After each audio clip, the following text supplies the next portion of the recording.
Y'all make sure y'all put them Duvals in the chat, man.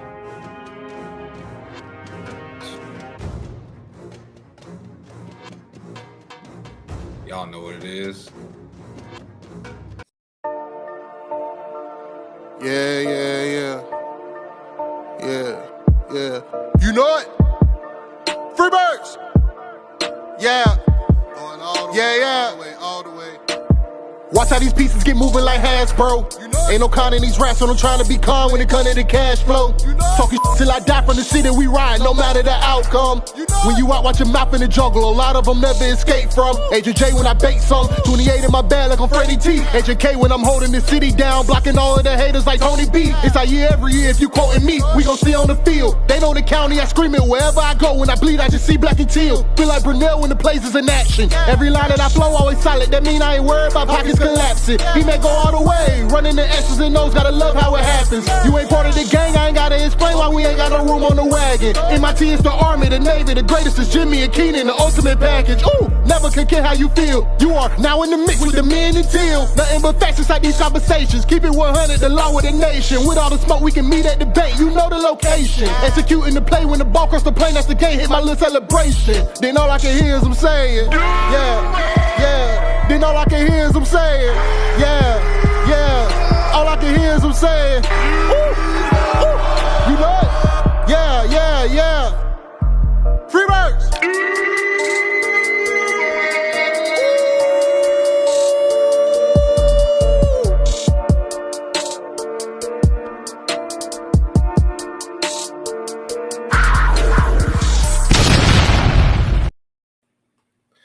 Welcome to the Men Until Podcast. I am your host, J to the I to the M.B.O.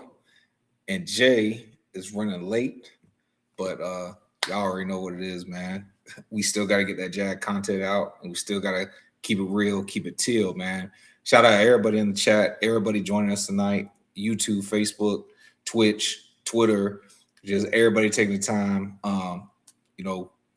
Whatever you celebrate, Merry Christmas, Happy Hanukkah, Kwanzaa, Happy Holidays, whatever, man. But the fact that you here tonight with us, man, we really appreciate that.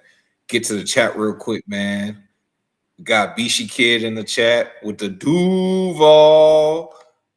Brandon. What's up, Brandon? With his Duval. Duval T in the building. Playoff bound. Let's go. And he adds his Duval.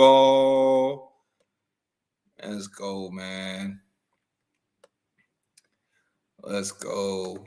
Duval also says a Chargers win in the division could be clinched Sunday, possibly 60 minutes away from being AFC South champs. Better believe it. Belt to ass in Denver. You know we're going to talk about it. And Bishi says we clinched. Yeah, bro. Shout out to the Colts, right? Shout out to the Colts for, decided to put all their eggs in one basket with Phillip Rivers. But we'll get into that. But yeah, man, it's the night before Christmas. And, obviously we want to get a show out to y'all because tomorrow's Christmas. Nobody's really trying to get on the pods. We're trying to spend time with our families, man. So, but like I said, still wanted to get this stuff to you, y'all. So I don't know if you remember after the Texans loss when we were up by 19, obviously, and then we had to collapse it in the fourth quarter. Well, directly after that game, Bryant McFadden said some pretty wild stuff about the Jacksonville Jaguars. Now, in case you don't remember, I'm going to play a clip real quick, something we posted on the socials. But just to refresh everybody's memory.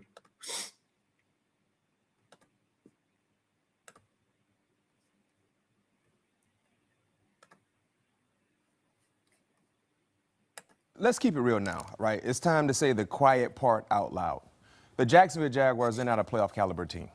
They're not a playoff caliber team. I don't foresee them getting to the playoffs. There's a lot of. Oh, you don't even think they're going to get in? I don't think they're going to get in. They're just an in-the-way team. Okay. They're like that speed bump in residential areas. You see it, but you know you're going to go over them because of what you just talked about. The defense. They can't finish ball games. Remember, they barely beat who last week? The Raiders. It took an overtime opportunity. The Raiders went for two. Texans barely beat the Raiders. They ended up losing that ball game. They were a play away from losing to the Raiders. Exactly. When you are a playoff caliber team, Melvin, you know this. If you up 29-10 in the fourth quarter, usually there's not enough possessions for the opposing team to be able to beat you. True. But you were going 3 and out, not getting any stops, and you lost to Davis Mills. One thing to lose. Josh Allen's lost. By the way, nobody ever mentions how Josh Allen lost to Davis Mills too in the Texans. Imagine that. But if you're the Jacksonville Jaguars fan base and you're telling me we lost, he had a 19-point lead and we lost to C.J. Stroud, that might be a little more easier to digest. But then when you say it was Davis Mills who outplayed your franchise quarterback, and that's the last thing I'll say about Jacksonville and why I don't believe they're a playoff caliber team. What is going on with Trevor Lawrence? The case study needs to be done about Trevor Lawrence and his ability to excel under Lim Cohen. What did Lim Cohen do with Baker Mayfield last year? I mean, made sweet tea with no sugar. Yep. Oh. Right? And that sweet tea tastes really, really good. Mm-hmm. Right now, that sweet tea is bitter in Jacksonville. He got outperformed by Davis Mills. That's unacceptable. Again, Josh Allen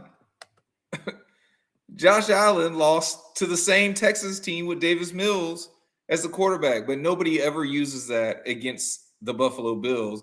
Matter of fact, there's talks that Josh Allen should be considered MVP after everything that Matthew Stafford has done this year. The audacity that they would even bring that up. But then when it comes to the Jags, it's, oh, well, you let Davis Mills beat you. I mean, look, you guys think the Texans are a really good team. And I think that they're an okay team. I think they have a really good defense. The offensive line, their defensive line is probably the best defensive line in the entire NFL. But at the same time, it's like, okay, they haven't lost since they came back in that game. They haven't lost, but neither have us. The Jags haven't lost either. Brandon says it right here. Low key happy we lost that game. And I don't think I've ever said that. That game was a catalyst. Even Liam Cohen has come out and said that, right? But anyway, I did a wellness check earlier, and Bryant McFadden actually checked in, and he said that was AI. He said it wasn't even him. He said it wasn't even him. Now, when I read it, I found it extremely hilarious. Right. And look, bro, the way I'm taking it is he knows what he said was dumb as fuck. Seeing what he's seeing now, he knows what he said was dumb as fuck. My word to them, because not just him, but all the national media, like maybe you wouldn't have to basically disappear if, look, man, take the time, watch the condensed games, man. There's 32 teams. There's going to be games on your network, so you're already watching those. But take the time and I don't know, get some condensed quarters, do the rapid recap, do something. I don't know, man. But these takes are so egregious that I don't understand how people that do that shit, like, look, I know Talib and them was salty. They were salty, bro. We put belt to ass on the Broncos. So I know Talib is salty. But for y'all to sit there and be like, oh, but I wasn't impressed. It was more about what we did, but not what the Jags did to us. Listen, bro. You know what that's called? That's called being the better team because we were prepared and you weren't. Somebody actually had the nerve to put out that they rewatched the Jacksonville-Denver game and the players looked tired and disinterested. tired and disinterested. You're telling me that you were tired and disinterested in keeping a win streak alive. You were tired and disinterested in keeping a home. Listen, Jacksonville. Let me tell you something about Jacksonville. Jacksonville can only win one game in an entire season. This has actually happened. So you know what I'm saying? It's not like I'm just making this up. But Jacksonville can literally win just one game, and I guarantee you that one game is Indianapolis at home. We do everything in our power to hold on to that streak. But you're telling me that, oh yeah, they were tired. They looked disinterested, like they weren't even in this game. No, they looked like they got out coached. They looked like they got out executed. Like, yeah, their mistakes cost them the game. But hey, guess what? In all the games, whoever makes the least mistakes usually wins the game. That's just how it goes. But to say that we haven't beat anybody, we haven't played anybody, it's crazy. It's like they say, okay, well, you went on this win streak and you've looked good, but you've only looked good for these 6 games. Okay, well, that's only 6 games. We now have 11 wins. So, okay, let's just say before the Denver game, right? If you're saying that these 6 games and 5 of them are Fugazi, and you're saying, the Chargers was that was a quality opponent, but then you add the caveat, but they had to travel. They had to travel, so it's hard to get up for a game like that. Bro, you shouldn't be playing football. Like, you shouldn't be playing, like, that doesn't even make sense. You travel to different time zones. If that's true, then they shouldn't have won any games on the East Coast. If that's true, Seattle shouldn't have won any games on the East Coast. If that's true, the 49ers shouldn't have won any games on. You see what I'm saying? Like I don't see how that only applies to them because they got their boots smoked. It doesn't only apply because it was the Jacksonville Jaguars that did it. You know what? I wouldn't have a rebuttal if we didn't beat ass week after week after week after week. The only interrupted portion of ass whoopings during that 6-game span was the Cardinal game. And we played bad, but we also had some bad luck shit happen to us too.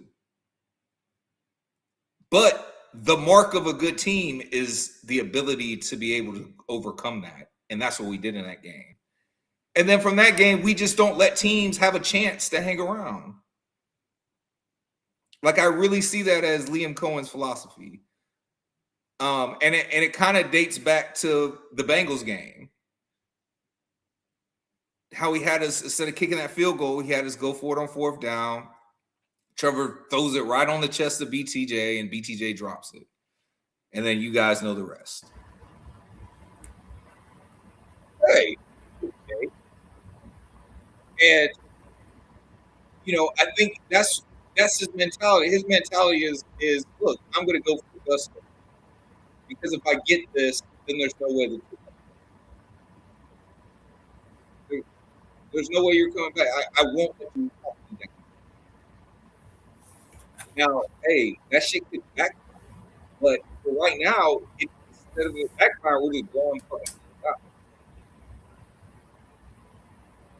I mean, again, look, this is the succession. Blew out the Chargers. We went to overtime with the Cardinals and won. Blew out the Titans. Blew out the Colts. Blew out Denver. I'm sorry. Blew out the Jets. Blew out Denver. J.I.M.B.O. What's up, bro? chilling, bro. Just the pack just came in from the mail. You know what I'm saying? Okay. Touchdown, little West Coast pack, little Western Standard Time, Little Rocky Mountain. Little Pacific Standard Time pack. Got some Rocky Mountain over there. Yeah, man, a little 3 hours, a little 3 hour time difference pack, man. Well, they're mountain time, so I think they're 2 hours different. I'm even further back. Okay, I got you. I'm even further back. I'm smoking on Cali. So that's definitely 3 hours. San Fran. And the Super Bowl in San Fran? Santa Clara. San Fran. In the Bay. Yes, sir. But yeah, man, what's going on? But yeah, bro, I'm just saying how, like, there's excuses. There's excuses for why the Jags. It's never the Jags are hey, look, the Jags are a good team. Like I don't even care if you don't like us. I don't care if you hate us. But to sit up here and just lie and make just false narratives, honestly, about the team when your job is to be an analyst. Like, you get paid a lot of money to take in a child's game and then relay it to the fans in a way so they can kind of understand and keep up with what's going on in the league. Yeah. Like, that's your job. I get it that there's a side of entertainment to it. But at the end of the day, it's like you're not doing your job of service by just like, oh, it's the Jaguars, so they got to suck. And then box score watch and you know, and say, oh, Trevor Lawrence is the problem. Or in that specific thing, you know, the defense wasn't good. But that part is true. Like, there is truth in what he's saying. But the overall dismissal of we're just a speed bump. We're just in the way. We're not a playoff caliber team. You know, Trevor Lawrence is like there's nuances to this shit. There's nuances to this for the defense and for Trevor Lawrence. Right? At the end of the day, they collapse as a team. Like that's just what offense couldn't do anything. Defense couldn't stop anything. The word of the day should be nuance. Yeah. Because that's what a lot of people lack when it comes to this team. Oh, the numbers say this. Oh, the numbers say that. Well, numbers can say anything you want them to fucking say if you got the right set of numbers. Right. Like, and if everybody's getting their numbers from one particular place, that means everybody who lives and dies by the numbers is going to say the same thing, even if they don't live and die by the numbers. They're going to go by those numbers just because those are the available numbers. Yeah. So, you know, it's just one of those. I don't know. Like I said, the age old saying is men lie, women lie, numbers don't. That's not even true in itself. Yeah. Like I said, nuance, context. What exactly is happening? Because, like I said, you're trusting people. People are trusting information that is blatantly wrong, in the actual, like, even in the recording of the information is wrong. Right. So, let's say earlier this year, when the Jags played the Texans at home, Trevor Lawrence throws the ball to the sideline to BTJ, left sideline. BTJ doesn't catch the ball. They attribute Derek Stingley for a pass breakup. Right. And they don't attribute Brian Thomas Jr. for a drop. A drop. Right. Correct. But if you watch it, clear as day, even in person, it was like that. But even on the replay, you'll see Derek Stingley didn't touch BTJ or the ball. Yeah, he whiffed. He whiffed. Yeah. And BTJ just dropped the ball. Right. So that's an incorrect stat that's being recorded because it wasn't a pass breakup. BTJ just didn't catch the ball. It wasn't a poorly thrown ball.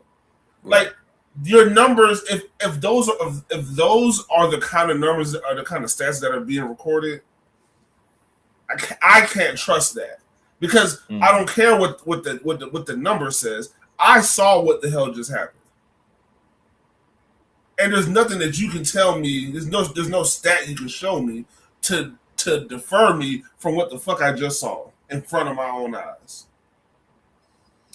Well, so we're gonna have to like kind of skip down since you mentioned the numbers. Real quick, bro. I can't find Sounds of the Game. It's not out yet. Are they bringing it out tomorrow? I don't know. They said today. I thought they said today, but it's not out. It hasn't dropped. They definitely said today, and maybe it'll drop at 8:00. Maybe, but I'm gonna move down to I want to talk, since we're talking numbers. Let's talk about Trevor's completions, right? Okay. And I think this goes back into what I was saying about like Trevor's not really doing anything differently, right? Like Trevor. Again, I pointed out Trevor is still doing that same spin that last year when he did it. Everybody cried and was like, why is he doing that stupid ass spin? Why is he spinning away like that? Well, now you see why he was doing it. Yeah. But if you had to guess, what do you think his, like, how many misses do you think he has roughly per game? If you had to guess. I'm sorry. Let me rephrase that question. Not misses, because misses can be interpreted differently. How many incompletions? Just the raw stat of the ball was not completed. How many incompletions do you think he regularly has a game? I think he's only completing 69, like 68, between 68 and 70%. I mean, so I would say 20. I mean, whatever the remainder is, 30% incompletion. You know what I'm saying? I think it's 65 to 70%, right? He's like a 68% or something like that. No, his completion percentage is 59. 59, I believe. So 60%. So I mean, right on, I guess, kind of on his average, but. Hold on. Yeah, I may not have asked you. So it's no, it's career. Oh no, that's it. 60. He's at 60 now. He's at 60 now. But I may not have asked you right. What I meant was just straight up incompletions. Like, do you think he has 5 incompletions a game, 10 incompletions a game, 15 incompletions a game? Between 8 and 12. 8 and 12? That's what you would think. So 10. Yeah, okay. So you say 10. Against the Panthers, he was 19 of 31. That's 12, right? You said between 8 and 12. The Bengals, he was 24 of 42, so that's 18, right? He had 18 on that one. Against Houston, he was 20 of 40, so that's 20. And then San Fran, he was 21 of 31, that's 10. 18 of 25 against Kansas City, that's 7. 27 of 42.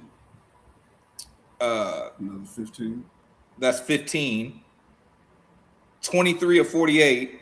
Now those last two was against the Rams and the Seahawks. Since then, he has been 23 of 34, that's 11. 13 of 23, that's 10.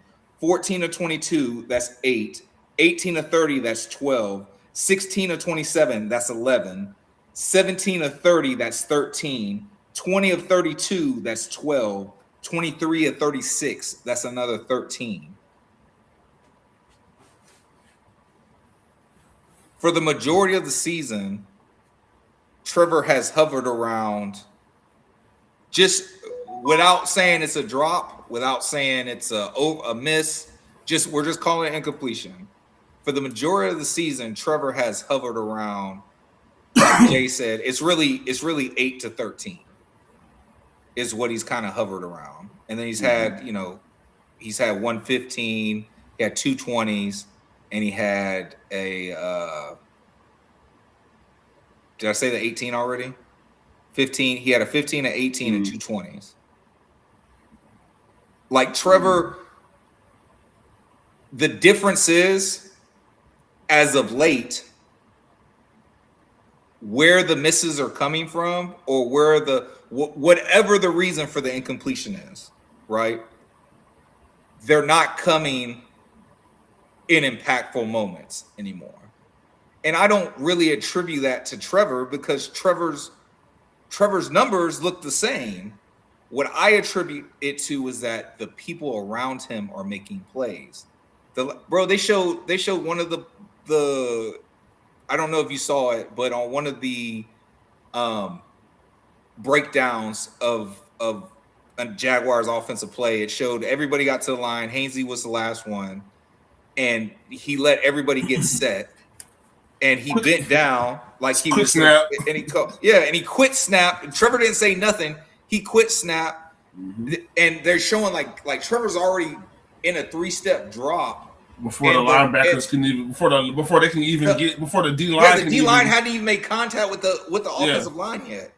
So shout out to Liam Cohen for that, for just so creative, right? But the fact is that everybody, like, for that to go right, everybody has to execute properly, right? And there was a time where penalties, we'll get into penalties specifically in this game, but there would have been a time where there would have been a penalty that would have fucked that up. Yeah. Right. In the Texas, let's go back to the Texas game. Even if it's not a penalty, if it's not the penalty, it would have been a key drop, not a drop on first down. It would have been a third or fourth down drop pass. Drive killers. A drive killer, which also nuance. Yeah. God damn, how much if a drive ends on the third or fourth down, the first third or fourth down of the possession, like, that drop is not just, it's more than just one drop. Right. You can't account for all of the other things that happened just now. That was a turnover. Not only was it a drop, it was a turnover on downs. Or not only was it a drop, that drop might have turned into an actual interception, to an actual turnover. Right. Like, I don't know, bro. These numbers warriors have been pissing me off for the last year. Really, the number warriors always piss me off, especially when it comes to Trevor's numbers, because it's like I said, there's no context in there. Right. There's no context for your coach, for your first year head coach 5 years ago to be fingering a bitch in the bar afterwards. Like, that kind of attention to detail, like not being with your team, that's the kind of detail that was going into coaching the fucking team. The next head coach comes in, he doesn't fuck with quote unquote generational talent. Right. You can't put that. There's no context that you can, like, if you don't know this thing, there's no numbers that can quantify that the offense was stagnant as hell and Press Taylor didn't know what the fuck he was doing.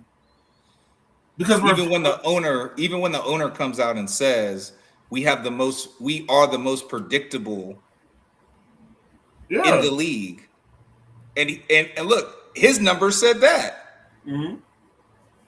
And look, you remember what the owner said last year? He said, no, I think this is the best team we fielded here. Yeah, that's what he said last year. because we came off a 9-win season, and physically we had a physical football team last year. The scheme that they were in didn't allow for any of the physical talents to really show, offense or defense. Right, especially on the defense. And scheme is a big thing especially when it comes to defense or offense. We mostly have most of the same players from last year, but they're in better schemes. They're all have gained by now. They've all gained a better understanding of their scheme, what their job in the scheme is. Because shout out to Cole fucking Van Lanen, who's known every fucking piece of this offensive line. He's knowing his piece in everybody, everybody piece. Right. Done everything but been the center. He's played over the last 5 weeks. He's played every position other than center. Yeah. Shout out to, and then talking about center. Shout out to Mannheim. Mm-hmm. Mannheim. He went out there, bro. He went out there and had a hell of a game, having to come in after Hainsey went down with the groin. Yeah. Like, it's different now, bro. Right. And it should look different. Big Marcus in the building, fellas. Yes, sir. Duval T chimes in and says, especially Richard Sherman. Yeah. And like he really just admitted it. Mm-hmm. He admitted what we're talking about. The fact that, bro, you don't watch. How can you have an opinion? That's what I want to know, right? How can you have an opinion about something that you don't watch? Yeah. And it's so crazy, and it's good, and that's cool, because guess what, bitch? Your bitch ass Richard Sherman, we didn't even play no Thursday night games this year. So we didn't even grace you with our presence this year. Yeah. You didn't even get to see or feel how that shit look in person. Like, Duval T says Houston ain't winning the division. Daryl says last year, talking about Trevor spin, last year he was spinning where there wasn't any pressure, more like he was seeing ghosts. This year his spinning has been purposely avoiding pressure. Okay, Daryl, so what I want you to do is our Twitter account is Men Until Pod. Find me a clip of him doing what you just said and send it to me. Not saying that I may not remember, but show me a clip where he spun and there wasn't any pressure, or the line didn't break down, or the lines didn't hold their gap assignments. Like show me that, because there's other things going on other than him just doing the spin.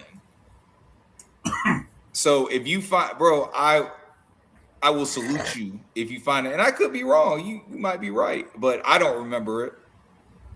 You know, I'm the biggest critic in the world. Like, you don't want to watch movies with me. You don't want to talk about most stories or TV shows with me. I'm critical. Jay will tell you.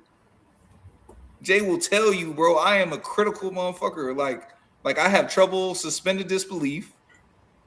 If it don't make sense, I'm like, bro, that just don't make sense, bro. That just don't make sense. And all I'm saying, when it comes to them, statistics do have a purpose. Statistics are useful. You can use them to gain certain advantages. This is true. But at the end of the day, it doesn't paint the picture of what's actually happening.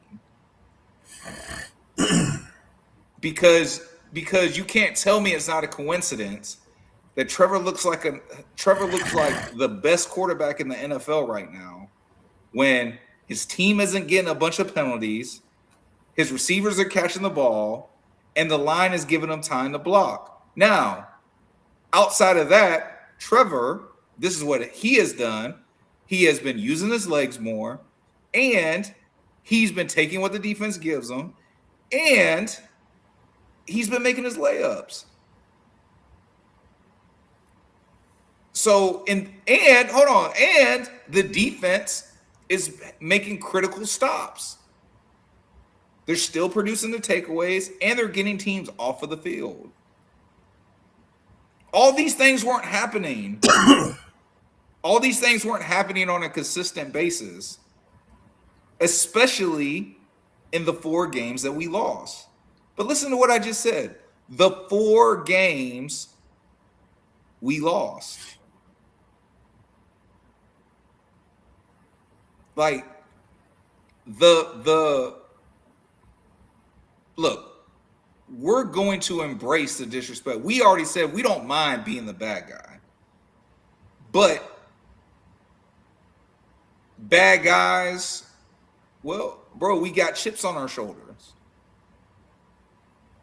And we're going to take everything that you say and we're going to blast it out there because we want all the Jaguar fans to feel offended, even if it's not offensive. That's small market comment that Sean Payton said. That wasn't offensive.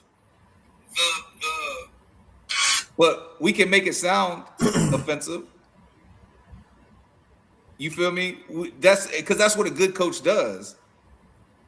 He got his team up to go play in a hostile environment where before Trevor and the Jacksonville Jaguars, a quarterback couldn't be over like 69% completion rating. They had 13 touchdowns to 16 interceptions. They didn't allow people to score in the red zone. Man, bro, your statistics. What did those statistics stop us from doing? Let me ask you that. Jay, what did stop us? Did the numbers that say that nobody comes in here and does any of this shit? Did those things stop us? They didn't stop shit. They ain't stop shit, bro. They told us number beat that ass. Numbers said we was losing. Yeah. Number said there was no way we can go in there and do what we did. But there was also numbers that said, yeah, but you can find numbers that would say, hey, yeah, we were gonna go in there and go do that. That's the thing with the numbers. You can find them to say whatever. You can just say we could just say, well, damn, hey, last game the Broncos gave up a lot of points. They're really good in the red zone, but they did give up touchdowns in the red zone last week. They may be susceptible to it happening again. But if you look at the numbers, they'll be like, well, hey, that's only one game. That won't happen again. Yeah. And they won. Yeah. Like, this is what I'm saying. It's just weird it's weird to just kind of to stay on that. It's just, yeah. So? What does it matter? What the fuck does that even fucking matter, bro? This is football. People have been playing football for a long ass fucking time without analytics. Yep. And look, bro, y'all come on here and listen to us talk every week, and every week we say something that the team should do, and when they finally do it, the team looks better. Mm-hmm. The team doesn't pay us. Yeah, look, the quarterback. They actually have people in the building to do what we sit here and say that the team should do. And they obviously don't do it. So think about it. So you tell me the quarterback just miraculously improved. Yeah, it just flipped. Come on, bro. I just don't think. I think change is possible, but I just don't think such a drastic change is possible, and it's all because he's just doing something different. Yeah, and people are acting like he was, and like a lot of people are just acting like Trevor Lawrence has been dog shit. That's how they talk about him, and he hasn't been dog shit. Like, yes, he's been on terrible teams, but he ain't been dog shit. He hasn't been dog shit. Yeah. He's been mid with great stretches, with a great stretch. Like when he has his stretches of playing well, it looks really good. Yeah. The back half of 22 and the front half of I didn't really think the front half of 23 looks good. The stats will say kind of otherwise because we were going back and forth. But you were right. But it didn't look good. Yeah, so I said that it didn't look good. Yeah, so like I said, I didn't give a fuck about the numbers. I didn't give a fuck that we were 8-3. I said, bro, this shit does not look good. That's not sustainable. And we called it from the beginning of 23 that was not going to be sustainable. Yeah, and remember, I called it because at 22, our biggest advantage was we could be down in a game and it just felt like we were never out of it because we were comeback kids. And I saw the first couple of games in 23 and I said, bro, if we are down, because we were winning because we were up the whole game. Like we were never trailing except for like maybe if they got the ball first and they went down and scored. But once we scored, we never trailed, and that's how we won games. And I said, I don't think this team can handle that adversity. Yeah. I don't think they can. And that's when the collapse started to happen in 23. And then it just rolled over into 24. They didn't do anything to really upgrade the team. You know, the line and the offensive line was hurt coming into the season. Yeah, the offensive line was fucked up. Defensive line, you had people playing out of position. You had people gaining all this weight. Like it was just a fucked up situation, right? But to Jay's point, the majority, I won't say a majority of those players. No, I will say the majority of those players are here. The majority of the starters are here. Or people are starting now that were on the team last year. Yeah. Same player. It still same players. I just want to answer this. I don't remember the Bills game. But I do. You remember the Bills game. Even if I remember the Bills game, so even if he did it, god damn, there's a lot to remember from that Bills game. We talk about the Monday night game. Didn't they beat us like 48-0? Or they whooped our fucking ass on Monday Night Football. 7. Yeah, they beat the shit out of. Maybe it was like 54 to something. Like they beat our ass. And they were whooping Trevor's ass too. Like the offensive line was terrible. Yeah, they didn't do anything. Josh, remember? Now I do remember this. Remember Josh Allen had the running back, but he was playing right in, and he had to loop all the way over, and the running back caught the ball and walked in for a touchdown. Like that wasn't the Bills. That was the Bears, because that was in London. That was the Bears? Yeah, that was in London. That was in London. Then we lost. No, I know we lost to the Bears in London. But that was in the London game. That was in the Bears game. They didn't do it because remember the Bills game was early in the season. Yeah, the Bills game was like week 3 or week 4. Yeah, that's not when that happened. That's not when that happened. But yeah, it doesn't matter. Like that was a bad team. Like you can't like this is another thing. Like people be like, "Oh, Trevor, we gave up." Man, I'm not even gonna say. Well, no, look, we can even go back to the defense again, bro. The stats show that Josh Allen struggles against zone coverage, and then they say, we're just gonna play man. We play man, yeah. They beat us 47-10. Yeah. So you're saying Trevor Lawrence is the reason we gave up 47 points?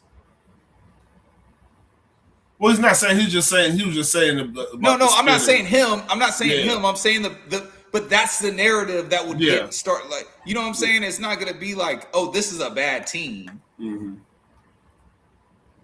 Because the team, like, that's a horrible team loss. Yeah. It's horrible, bro. And you guys know I'm one of those sticklers where, like, just because one side of the ball is doing bad or isn't doing well, that's not an excuse for the other side to do bad too. You still how many games have you seen where like nobody scores a touchdown? Like they're just kicking field goals because offenses can't get together because defenses stay on their ass. Like your job, a defense's job is to stop the opposing offense. It doesn't matter what your offense is doing. Your job is to stop the opposing offense. Like, and the offense's job is to score on the opposing defense. But when one side's not doing their job, it doesn't mean that the other side gets a pass for not doing theirs. And that's what people forget. That's what they forget, bro. People don't. That's the difference between basketball and football. You can literally in basketball, if you're a great scorer and a bad defender, they're gonna treat you as such. Yeah. But that's because you're only expecting one side of the ball in the sport where both sides of the ball you are expected to play both sides of the ball. Right. If Trevor Lawrence was Deion Sanders or whatever, you know what I'm saying? Like, hey, bro, I play quarterback and I play safety, or some stupid shit. Like, then you can be like, bro, Trevor Lawrence, bro, that's Trevor Lawrence's fault, bro. He threw 3 interceptions and gave up 3 touchdowns. You know what I'm saying? Like, Daryl, all I'm saying is just go to the X, message me, show it to me. That's all I'm saying, bro. Like, you're saying it's a famous clip and I don't know about it. I cover the Jaguars.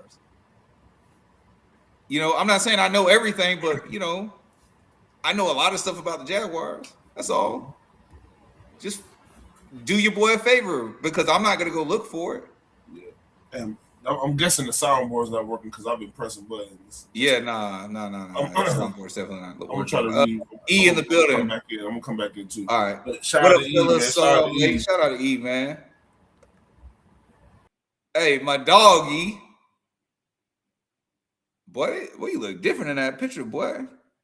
I don't know if that's my dog that I work with, man. But if it is, shout out to Eric, man. You pressing it? Because if you're pressing it, still no sound. You might be muted.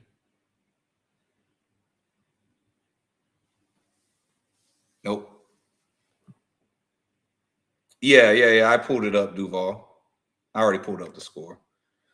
But your mic on? Your mic work?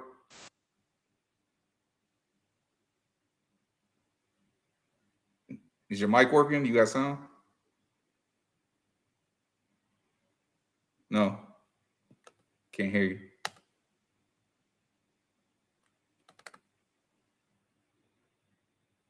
All right. He's fixing that.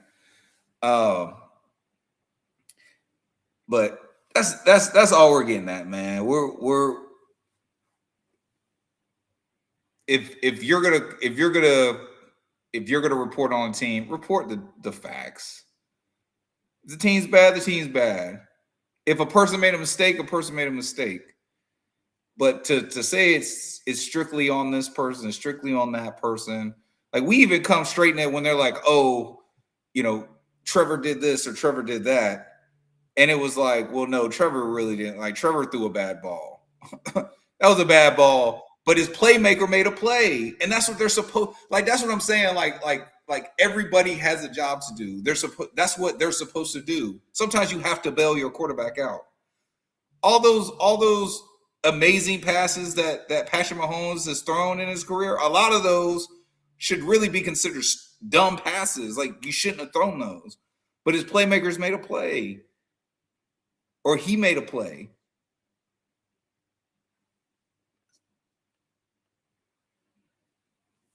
But right now, this whole team is making a play. Is making play after play after play after play. And that's how we've been able to dominate the opposition. Got more rewards. Trevor, for the second week in a row, was named FedEx Air to Ground Offensive Player winner for the week. And Logan Cook was also named AFC Special Teams Player of the Week.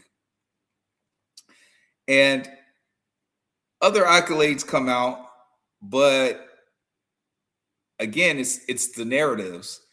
Shout out to Ross Masick for making the Pro Bowl for the 3rd year in a row.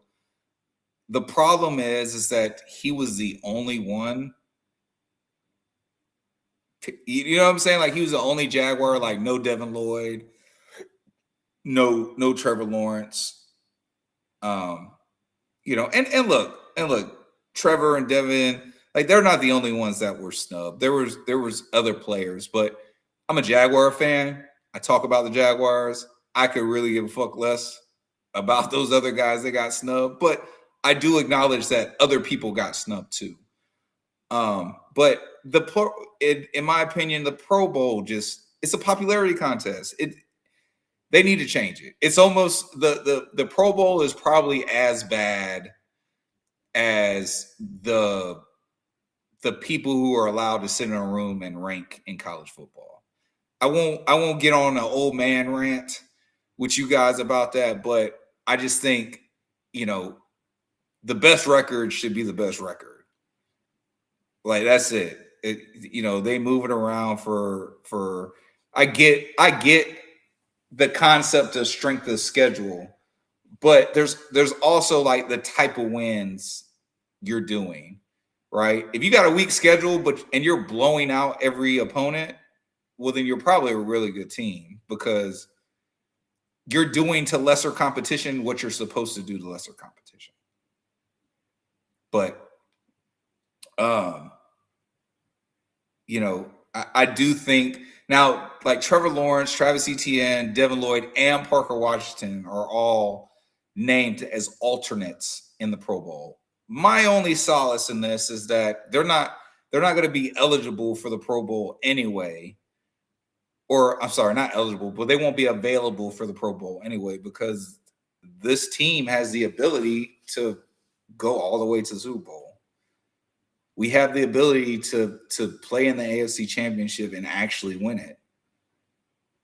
I think even those other teams that made it to the AFC Championship, they had the ability to win it. But this is the most dangerous and complete team I've ever seen the Jaguars have. Like the 17 team was a really, really good team, but you know, the offense was clunky at times, but Blake Bortles would snap, Leonard Fournette would snap.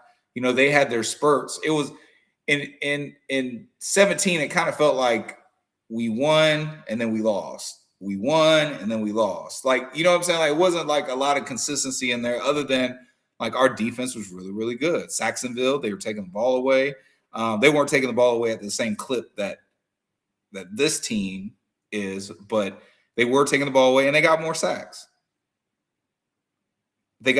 So, but I think this is. I've always said that Trevor Lawrence is the most talented quarterback this team has ever had.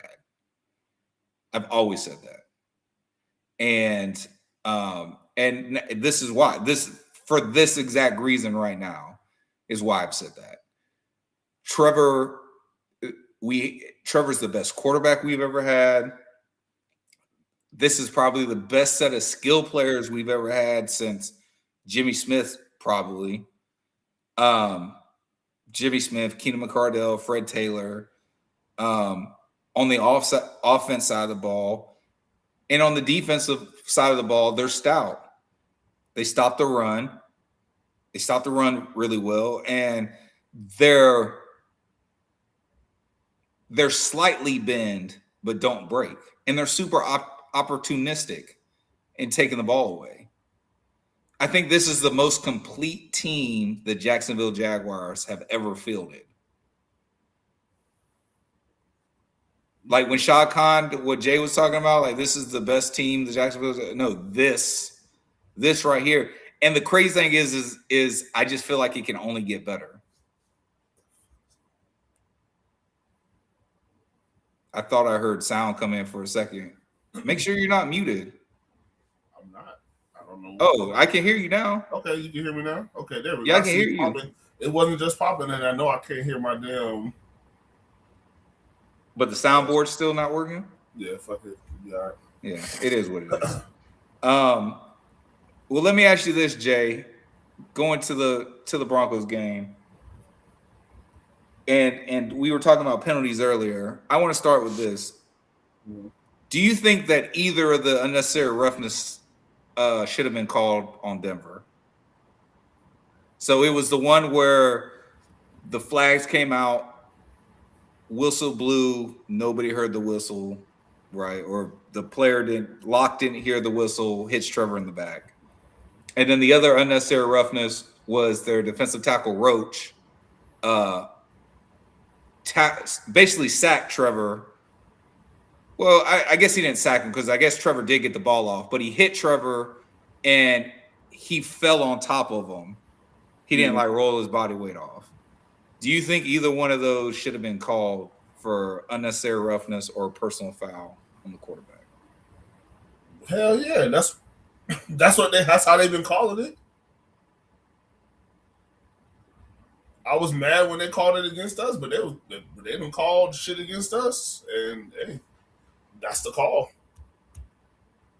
Don't do it. Yeah.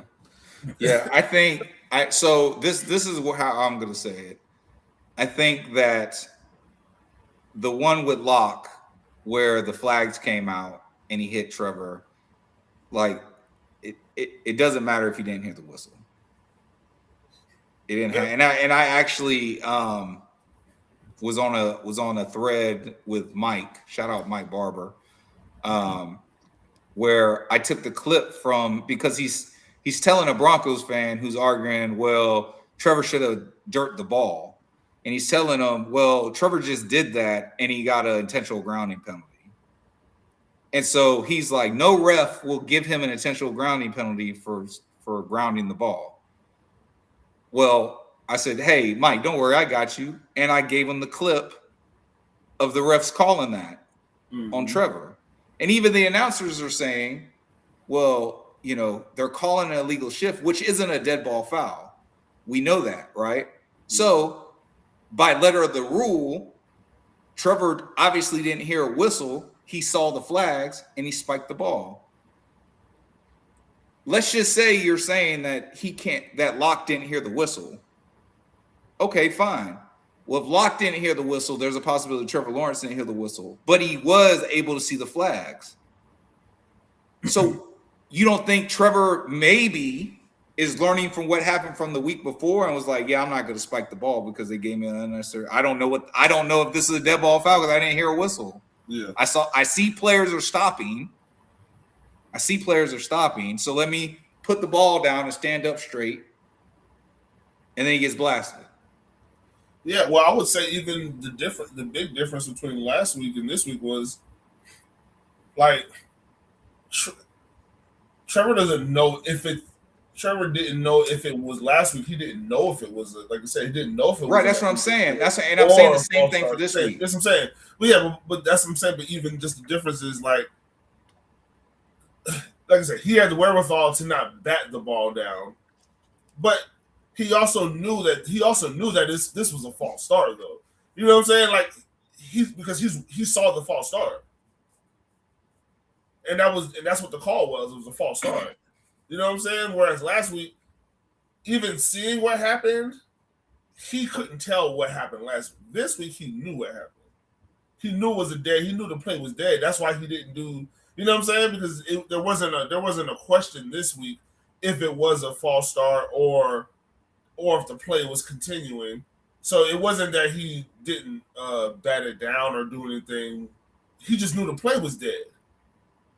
So there was no reason to, you know what I'm saying? He wasn't making a conscious decision to not bat it down or whatever, had the ball in his hands.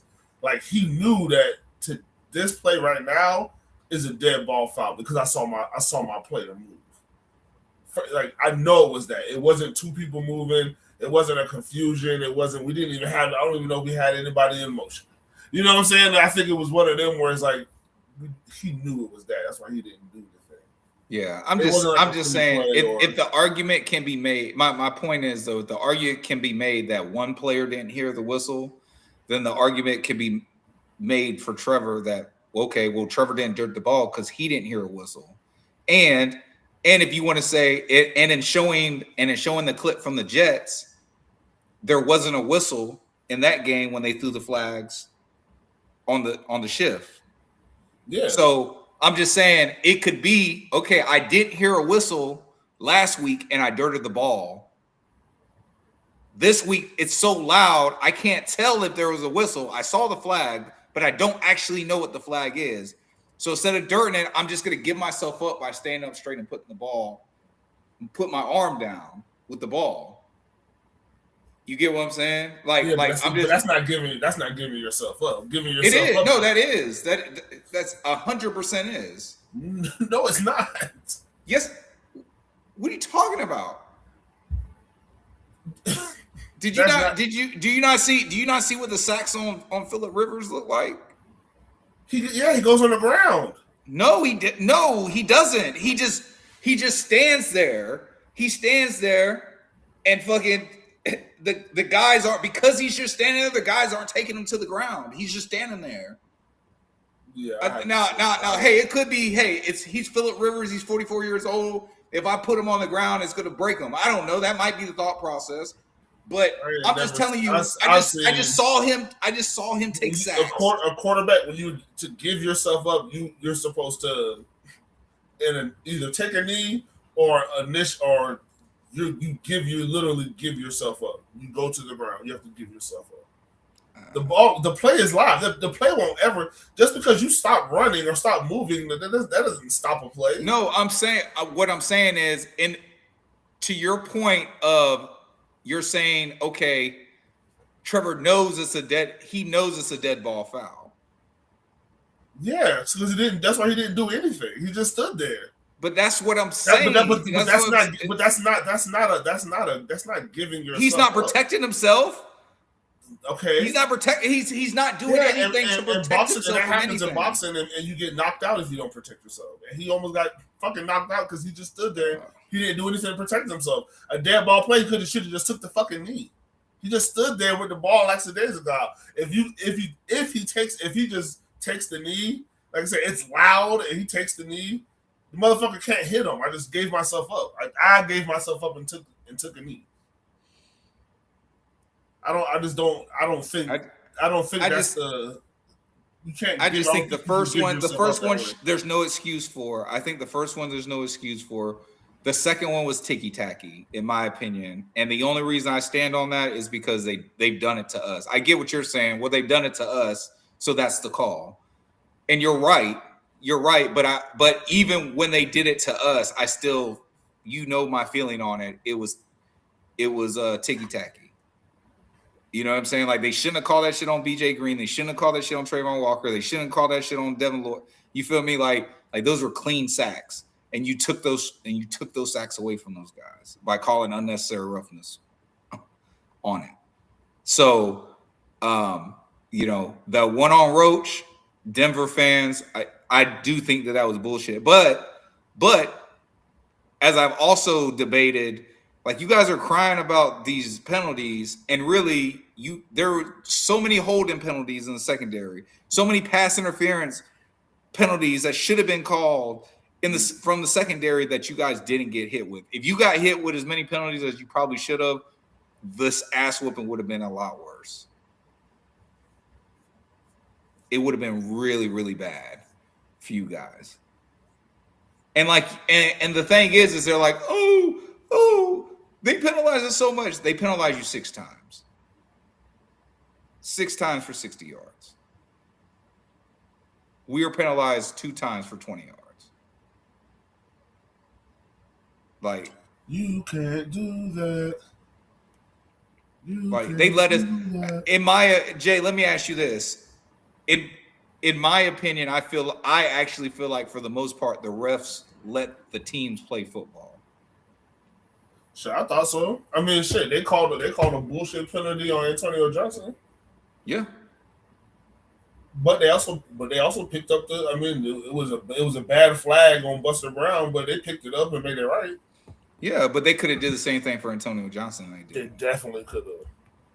But we beating their ass at that. We was starting to it was starting to become very clear that they couldn't. Well, no. I know that was early. But the one on Antonio Johnson led to the RJ Harvey to the touchdown run to tie up the game, 17-17. Yeah. Like, that was one of those, oh yeah, we're gonna give them this one. Is it up yet? Fuck no. So we don't know where It said Sounds of the Game. At least we thought it said Sounds of the Game was coming out today, which it usually does. They gave us a lump of coal, bro. I got BTJ mic'd up though, so I don't play that because I at least want to have something. That's bullshit. Come on, Jags. Starting the holiday season off all fucked up. I mean, y'all gave us what we really wanted. Here's LaQuint Allen from the 5, and we're underway in Denver.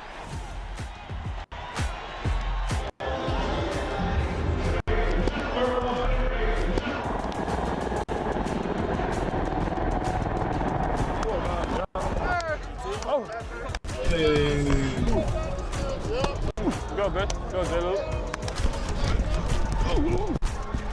Straight. Yep. Little sips for hydration with some carbs all day. Back. Right here. I hope he played that. I know. He played off and he was still. Hey, you can keep moving though. I ain't gonna lie.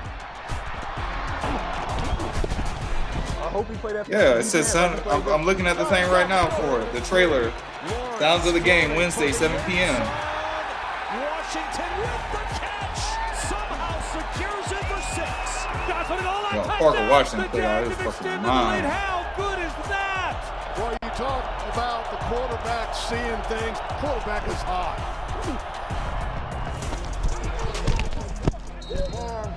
From the Z-Clear, great job on the run back now, 20 yards. Hey, tighten down. Runs to the right, runs it into the end zone, touchdown. A 1-yard touchdown run by Trevor Lawrence, and the Jags have retaken the lead. Been quiet. Huh? Been quiet today. I forgot I was mic'd up. Dropping, looking, throws it out of the backfield. That's ETN. Oh, BTJ is really the wrong person to have mic'd up because he don't be talking. A 10-yard touchdown pass to Travis Etienne. Good boy. I want to say that's like the fifth week in a row Travis has had at least one touchdown. Nix to the sideline, intercepted. Jarian Jones with his second pick of the year. He wanted Pat Bryant. Instead, he got Jarian Jones, and with 8:08 to go, the Broncos cough it up on 4th down.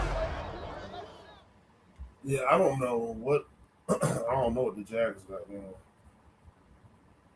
Yeah, I don't know what they got going on either. Let me see. So,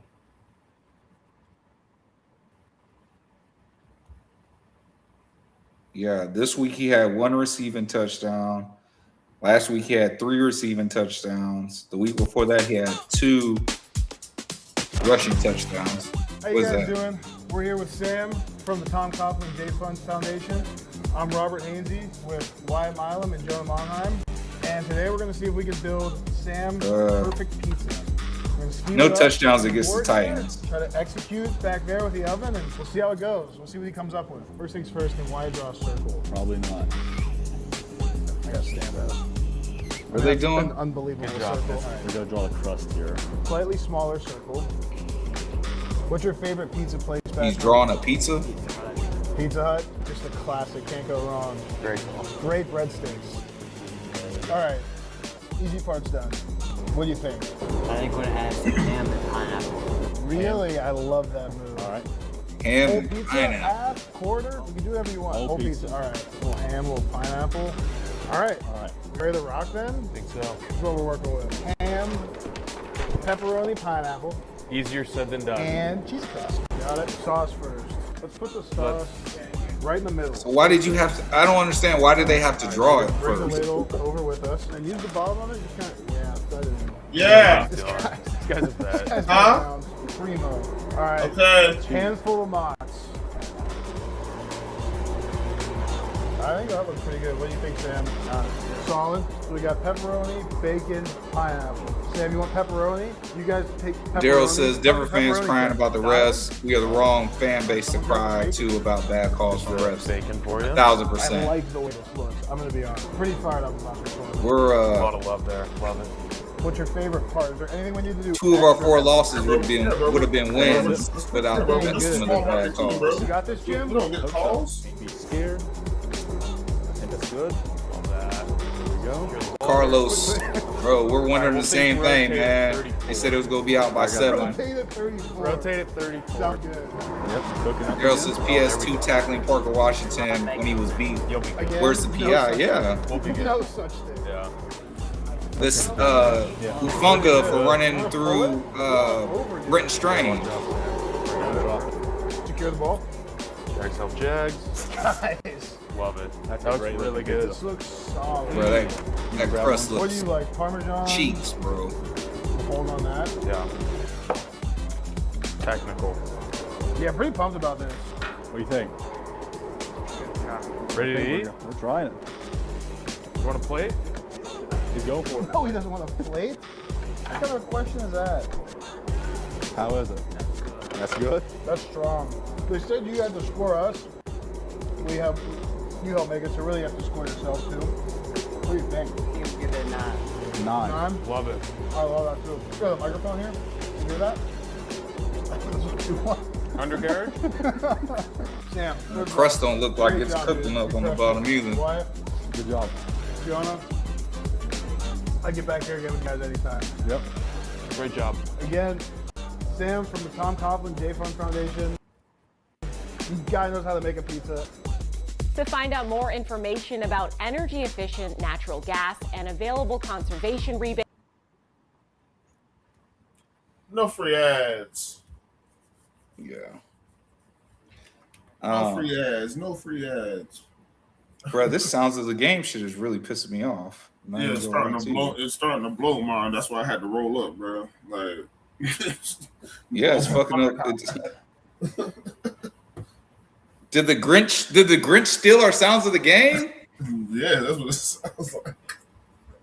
Man, what's buddy? We got a tag buddy on. Yeah, I'm about to tag him. I'm about to tag him right now. Hey, you gotta say, hey man, did the Grinch?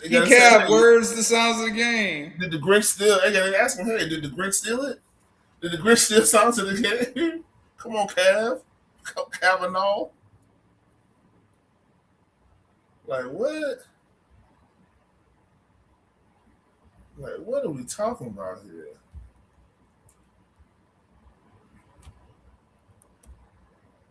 Twitter.com.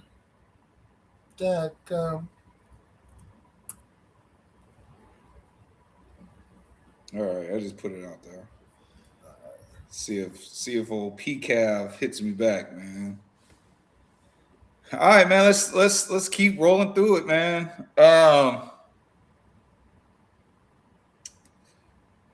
Let's go back to the defense in this game. Jarian, full circle moment. Hey, boy, that shit had me dying, bro. I'm watching the game. I'm like, bro, this nigga did he just jump over this nigga? Boy, I said, oh yeah, to get. I said my dog had to get his get back, man. Yeah, my dog had to and get the fact that he did it to a running back. Yes, dog, that was pretty dope, man. Jarian Jones. I think it was RJ Harvey running out of bounds. Jarian Jones sees him and he leaps him. Mm-hmm. Got it? Oh no! Welcome to the house of pain. Oh, that's Buster. It's been 2 whole weeks since I killed me a man. 2 whole weeks since I killed me a man. Yo, Buster appreciation post. Hey, y'all go find that dude, man. ETN on TikTok, bro. He the one that put that together. Shout out to him. Yeah, but Jarian had a great game. He had a takeaway. Bad throw by Bo Nix. Yeah. I don't. What up, man? Personally, I thought Bo Nix played well outside of the fumble RPO exchange, I guess, and that bad interception. I think other than that, I think he played really well. I think they got out coached. I think our offense was just better than their defense, and that's what it came down to. And their offense. I mean, you got to think about it. Yeah, we didn't score on the interception, but the takeaways combined with with the 3 and outs or the punts or making them have to just go down there and settle for a field goal. We controlled the ball in the late third quarter, and for obviously the majority of the fourth quarter. Like, we controlled the ball, right? We picked up first downs. It got to a point where, you know, it's not even about scoring. It's just about, hey, can we take 2 more minutes off the clock? Mm-hmm. And this team was able to do it. This team was able to basically do what Bryant McFadden was talking about and just not give this team enough time to come back. Because one thing we know about the Denver Broncos are a fourth quarter comeback team. You know, they try to keep you as close as possible. To be honest, that's all the Texans are. Yeah. Now, Texans offensively, not last week, but the 3 weeks before that, Texans and C.J. Stroud were actually playing pretty good football. But that Texans offense is like what we were talking about in the Jags offense is 2023. That shit just looks clunky. Offensive line isn't good. Mm-hmm. You know, CJ's just making a lot of mistakes. He does good things too, but then his supporting cast fails him. So I think their defense is scary, but like we said in that 19-point collapse, we just get 1 first down, or the defense gets 1 stop, we win that game. We win that game. And I think if we had to line up with the Texans right now, I think we just finished. I think it's almost the same exact outcome of what Denver was today. Maybe worse because, like I said, I think their offense is worse. I think Denver has the better offense. Mm-hmm. I think they both have great defenses. I think the Texans have the better defense just because of the front, the way the front and the corners work together. Linebackers and safeties are okay, but they have arguably 2 of the best corners. I'm not ashamed to say that shit. You know, but they have probably two of the best corner duos. I'm sorry, they probably have one of the best corner duos in the league and the best edge rushing duos in the league. And they have a stout middle of that defensive line. But their offensive line isn't that good. Where I think that Denver's defensive line is good and Pat Surtain is good. There's not another corner. You know, I like Ufunga. I like Greenlaw. Like, I like your linebacker. I like your safeties. You feel me? But at the same time, you have holes. Denver has holes that I just don't think that the Texans have. But Denver has the better offense. And Bo Nix is playing, in my opinion, better than C.J. Stroud. So, like, I feel like, and of course, you know, they played, and it came down to the fourth quarter. But I think if they line that shit up again, I think Denver beats the Texans. Just on the strength of their offense is better. Denver's offense is better than the Texans. You know, that's my opinion.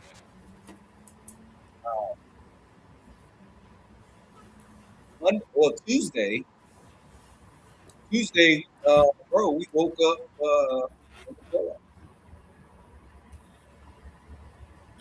Boy, did we.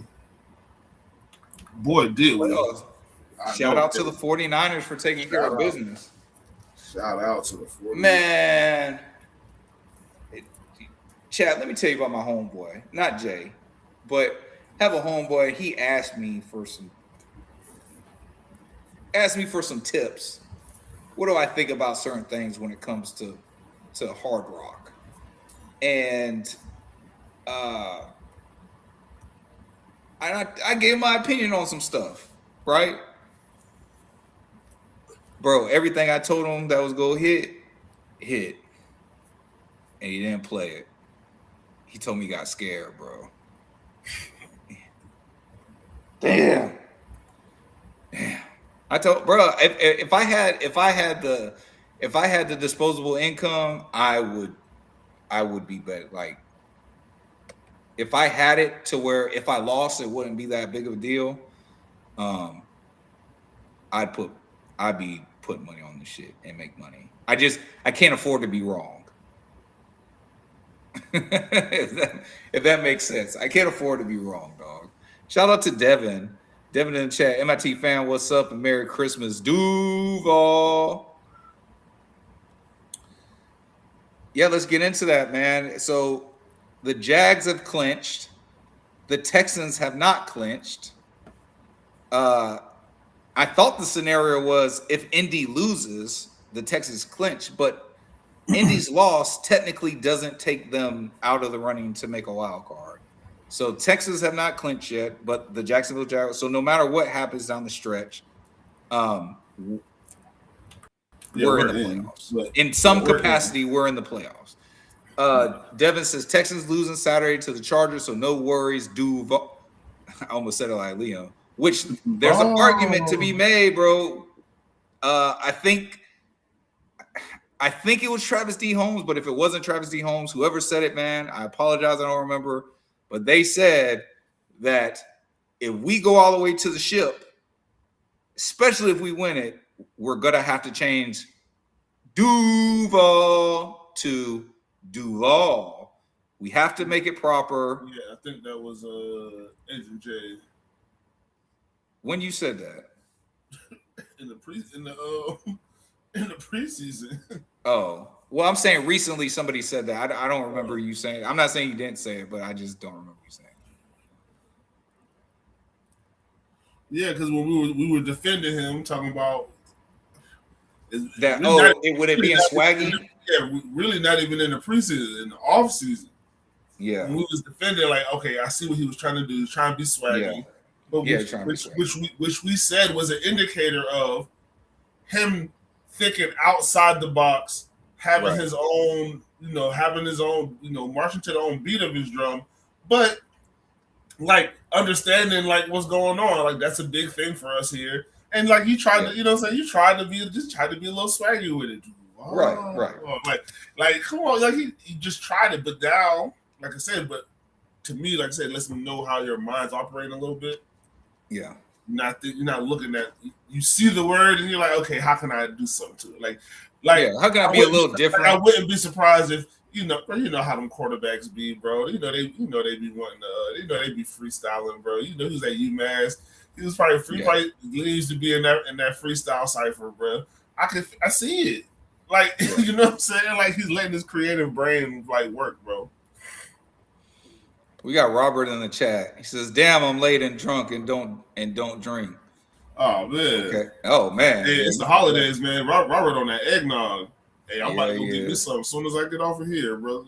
Shout out to Jason. He says he wants the first seed and he wants the Jags to go all the way. Let's go. No, facts. That's what we want too. They asked Liam in his press conference today. They said first they asked him, what were they doing when they found out that the Colts lost, so they clinched the playoff in their first season as a staff. And all the coordinators and Liam, they all said the same. We were just preparing for the Colts. We don't even care. And then they asked him later on and says, well, what's the benefit of seeing Houston play and knowing that if they lose on Saturday, you win the division? And Liam says it doesn't. We don't care. We're preparing for the Colts. Mm-hmm. We made the statement last week that they keep saying that each one of these games are our Super Bowl. Right? Yeah. Well, shit. You know what? That means we the motherfucking Dallas Cowboys or the Pittsburgh Steelers because we got about 5 of them motherfuckers, right? Yeah. If that's the case, we're the Patriots damn near. Shit, we got 5 Super Bowls if that's the case. Yeah. Because San Fran, their fans, they told us it was Super Bowl. Chiefs, San Fran. The Chiefs, everybody said that was our Super Bowl. Yeah. the Chargers Chiefs, game? San Fran, Chargers game, Denver, Indy, when we beat Indy. I even want to say like even the Texans game in week that Indy game, bro. That Indy game could have been so bad, bro. They're lucky it was raining. Yeah. Now we get to go play inside. Yeah. And y'all hurt. I don't even know Zaires playing because I don't think he finished last week's game. Like they had people getting hurt out there. Yeah, it is what it is, man. Their seasons, you know. I think the most important thing to take away from what Liam Cohen was saying is that it doesn't matter. Only thing that matters is what we do. It doesn't matter. It doesn't matter if the Texans lose on Saturday. All right, we won the division. So what? So what? I'll take something from Doug Peterson. The number one seed is still in play. Yeah. Like just winning the division. That's a free win. Like people don't understand. Like, bro, that Bobby is not only is it okay, you don't have you get the first, but that's a free dub. You get the first, you get a week off, you get to recover, you get more time to prepare for your opponent, even if it's an extra hour. You get more time to prepare for it because you know who's going to win that game before the game's over. You're probably going to know who's going to win that game before the game's over. Mm-hmm. Like I said, you're fresher. You get an extra week off for recovery. Yeah. And they just played the overtime game, 50-48 to 37 or some shit, I don't know, 48 to 41 on some dumb shit. Like, you don't know, you never know. Like, you can walk into an even better situation. You can walk into a situation where you're playing the better, not the better team, the better of the matchups from the week previous, and they're all banged up. And ain't nothing they can do about it. Right. Like that number one seed is very the fact that it is in reach just makes it, like I said, bro, the possibility is like, okay, let's go get it. Right. No, but again, I think the most important thing that Liam's trying to say is that it doesn't matter. Like, we have to take care of business. It's not about winning the division. Winning the division is great. It's not about making the playoffs. Making the playoffs is great. It's about what are you going to do when you get there, and is that all you're going to do? If that's all you're going to do, what are we really doing this for? I think Liam is like, job's not, to quote Kobe Bryant, job's not finished. Job isn't finished until we hold up a Lombardi. And then after we hold up the Lombardi, job's still not finished because now we have to defend it. It ain't tripping, bro. It's 9 o'clock and these motherfuckers ain't dropped these big. They talking about 7 o'clock West Coast. They stay. I don't know. It is what it is, bro. I'm about to do the injury report here in a second. But yeah, bro, I just feel like I'm seeing if PCAV responded. Shout out to World's World 904. Happy holidays, Duval fam. When we host a home playoff game, I think we can or will wear the Prowlers. Yeah, I doubt it. I don't know. Well, I don't know what the rules of the playoffs are, but I mean that would be fire. It would be fire if we could wear the Prowler. Shout out to So Florida. He says, I may be late, but I told y'all we was going to put belt to ass. Yes, sir. Jason says, we beating the best teams. Better believe it. E says, Chiefs hurt right now. LOL. I mean, Chiefs are, in 2025, Chiefs are irrelevant. No, you're talking about like they're hurt. Yeah, I know. I think some of their fans are hurt right now. Yeah, I know. But even their fans are Taylor Swift, all that shit, irrelevant. Like, but hey, they had 4 Pro Bowl somehow. Nah, I'm about to say Travis Kelce still made the Pro Bowl because of Taylor Swift. Them fans. I'm saying no. They went crazy. Yeah, they went crazy, bro. They had 4 Pro Bowlers, 4 people named to the Pro Bowl. Shit, crazy. It says Robert says all the Texan fans talking shit about how we barely beat the Raiders. How that work out? Facts. Devin says Rivers looks good, but his teammates checking out. Let's talk about that real quick, bro. That motherfucker, bro. Yeah, Alec Pierce. Bro, that white boy is a problem, bro. Yeah. It's and I don't even, I don't watch that shit, bro. I know when we play him, he be looking like a problem most of the time. But then, God, hey, he be cooking people, bro. That shit he's a good receiver. That shit is crazy. And he's fast. He's good. He's able to get behind you. Like he's a good receiver.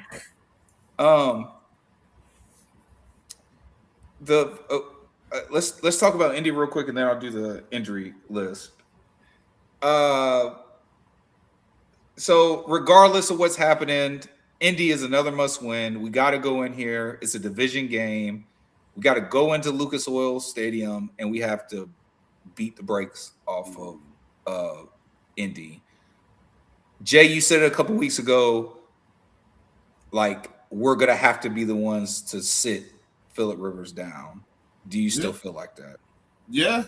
Like I didn't want it to have to happen. Like like you said, I said, man, I kind of hope that like it just kind of like the experiment ends before we get our hands on them, because this ain't the type. Josh Allen's hungry, bro, and the way it's looking like I don't know. Because bro, they're reeling over there, bro. Like they're gonna be feisty because that's what they're going to be. That it's going to be fight or flight. So there's going to be some fight in them. But we need to dominate up front. Maybe more Trayvon Walker inside. I mean, we've been saying this for years because Trayvon Walker was, to me, like I say, bro, numbers, bro. I fucking hate numbers, bro. Because Trayvon Walker, because he is a defensive end, people are going, he don't got no. Okay, the sacks ain't there right now. The sacks ain't gonna be there for the season, bro. Even for Josh Allen, the sacks ain't gonna be there, bro. Yeah, unless they go crazy this Sunday. Yeah, let's go crazy for the next 2 games. The next 2 games, unless they go crazy, like we get 10 sacks in both games or something like that, like the numbers just aren't going to be there. But I am more than okay with it because what you said earlier. This is a better overall football team. It's a better overall defense, and we're not producing high sack numbers, but we're playing 10 times better. We're playing 10 times better. Think about it. Like I said, bro, the year Josh Allen had his highest sacks. Yeah, we won 9 games, but we didn't make the playoffs. Right. So I would trade. I'm trading. I would take whatever. I don't know what he got this year. He got 6.5, 7, or something like that. Josh Allen right now, I think he's got 7. So I'm taking that over that 17.5, bro. Because what it's resulting is in, like you said, he's got 7. His pressure, the pressure rate, all that stuff. It's having an effect in the back end. We're second in the league in interceptions. Yeah, I think we're tied now. Well, not tied for interceptions, but tied for takeaways. Tied for takeaways. Yeah.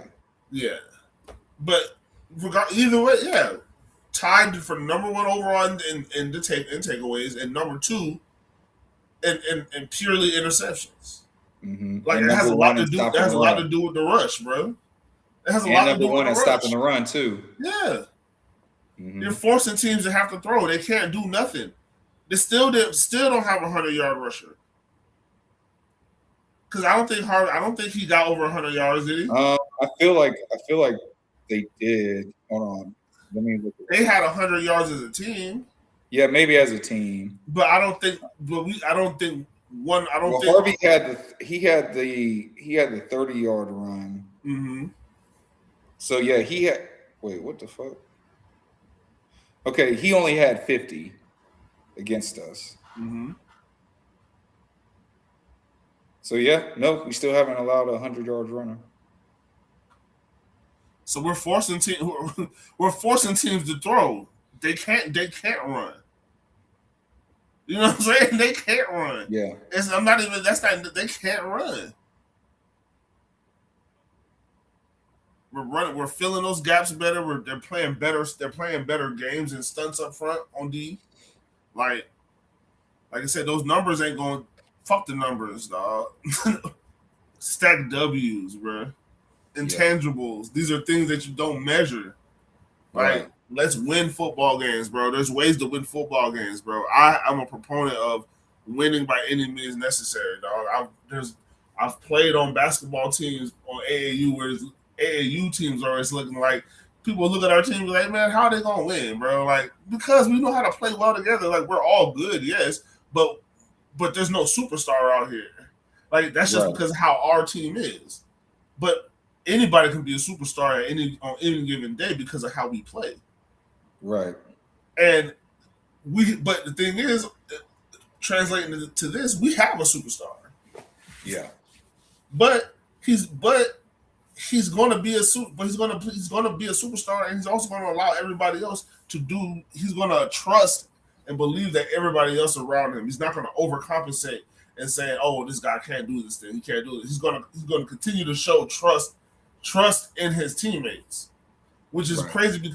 Which is crazy because if there's anybody who could just be like, "Man, fuck it," it would be the quarterback. You'd be like, "Man, I don't trust him." You know why he was throwing some interceptions early in the season? Because he was trusting receivers that they're gonna be in the places that they're supposed to be. Because if you look at the situation and you say, okay, everybody on the team is their first year and everything, right? You know, first year coordinator, first year kick, boom, boom, boom, boom, boom. If you're asking me, does the 5th-year quarterback or the 2nd or 3rd-year receiver, who's having a harder time understanding a play or a concept of the play? Would you think it's the quarterback, or would you think it was probably the receiver? I would think it would be the younger player is what I would think. The more newer player would have a harder time picking up the offense than somebody who has been in several offenses and had to know what everybody's job was in those offenses. Yeah. And so with that being said, what the things that we would like to see or people want to see out of the quarterback, like anticipation, you know what I'm saying, just getting the ball out quick and on all these things. That there has to be a lot of trust with that. Because how many times do we see when because we know that this is happening because when we see those passes where Trevor throws the ball and the guy hasn't even got out of his break yet, and there's a defender. It looks like there's a defender in the area maybe, but guess what? But by the time the guy gets out of his break, and the ball is already there. And there's nothing the defense can do about it because they didn't have enough time to react. Trevor threw the ball before the defense was ready to react. But if that same guy runs the wrong route, now it looks like the quarterback threw the ball directly to the defender. Right. When that's not the case. Because, yes, he did throw it directly, in the defender's direction, but that was by design.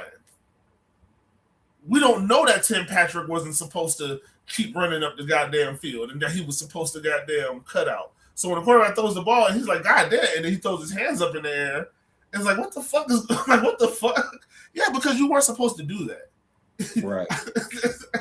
You know what I'm saying? It's like, I don't know, bro. That's why I love watching these games, going to these games in person, because it's all up for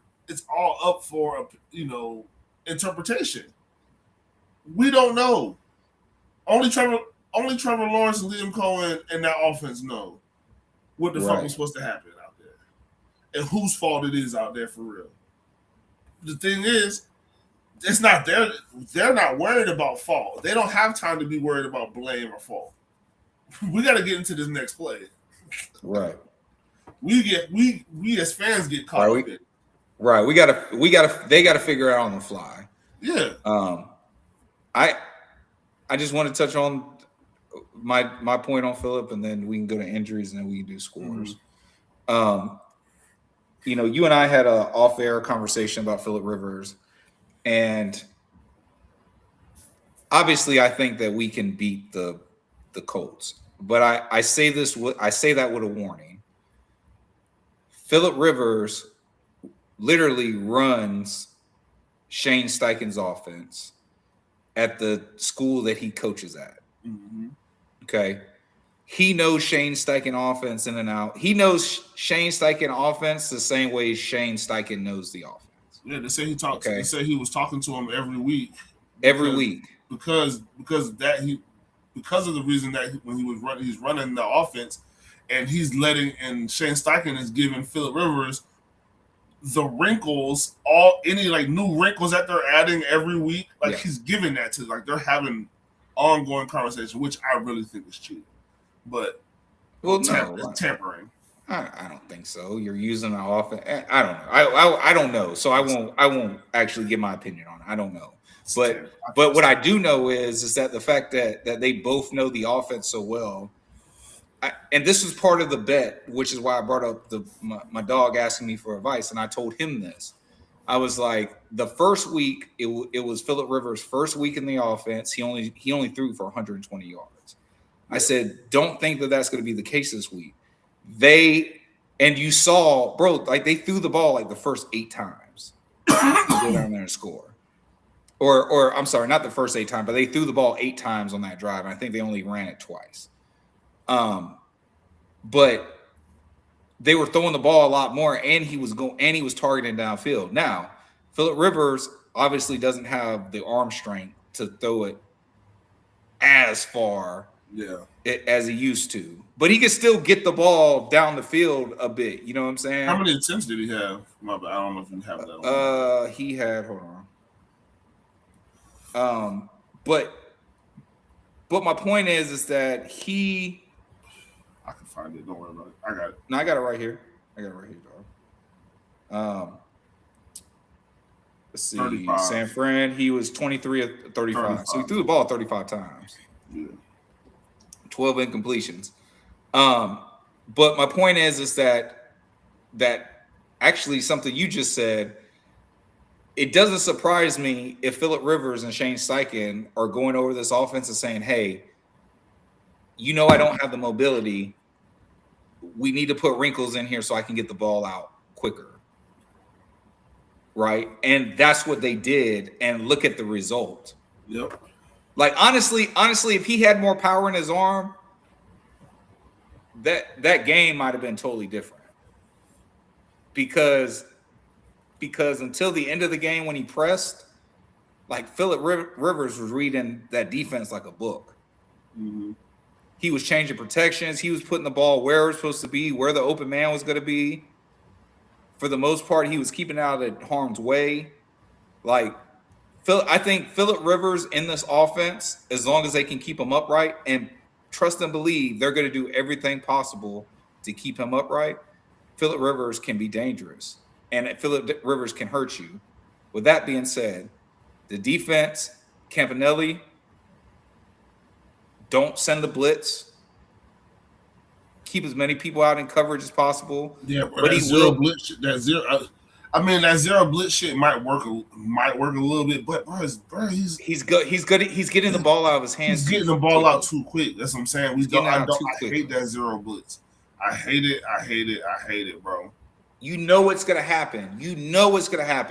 Do not. I'm not saying you can't send an extra guy. Yeah. But that zero blitz shit, you can't do that, bro. Because even last week, bro, that touchdown shit, they should have never got that. 2 weeks in a row. I'm saying 2 weeks in a row, we got burned on the zero blitz. Bro, he just threw that bitch up.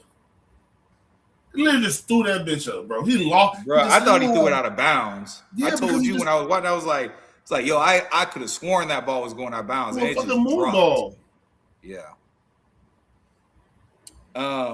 But yeah, so that's the only warning I'm giving. If you guys think that was Phillip Rivers, that shit's sweet. Phillip Rivers could fuck us up. You know what's weird? Like that's the reality. I'm looking at I'm on the Colts website for the injury report. It's not showing any of their players. It's just showing our players. Yeah. Yeah. Bashaw Tootin was back at practice today in the non-contact penning. He was limited. Danny Striegel didn't participate. Tim Patrick was limited with a foot. Trayvon Walker was full with his knee. Ezra Cleveland was limited with a shoulder. Jalen McLeod, fresh off of IR, was limited with an ankle. Robert Hainsey didn't participate, groin. Buster was limited with a neck. A lot of neck injuries.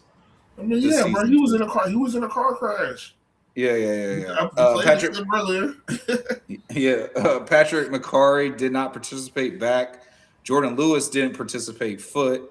Eric Armstead was full with his hand injury, and Greg Newsome didn't participate with a shoulder/personal. So that's Wednesdays. Tomorrow's Christmas, so I don't think we're going to get an injury report, but we will get one probably Friday and Saturday. I think they changed the schedule around to fit the holiday. To the motherfucking game, apparently. What the fuck they got going on, bro?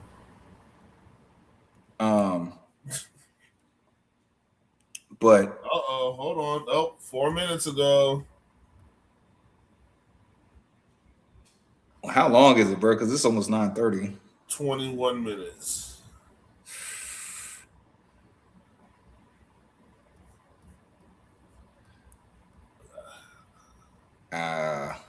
Nah, bro. I can't do it. Say, Nina, can we do it?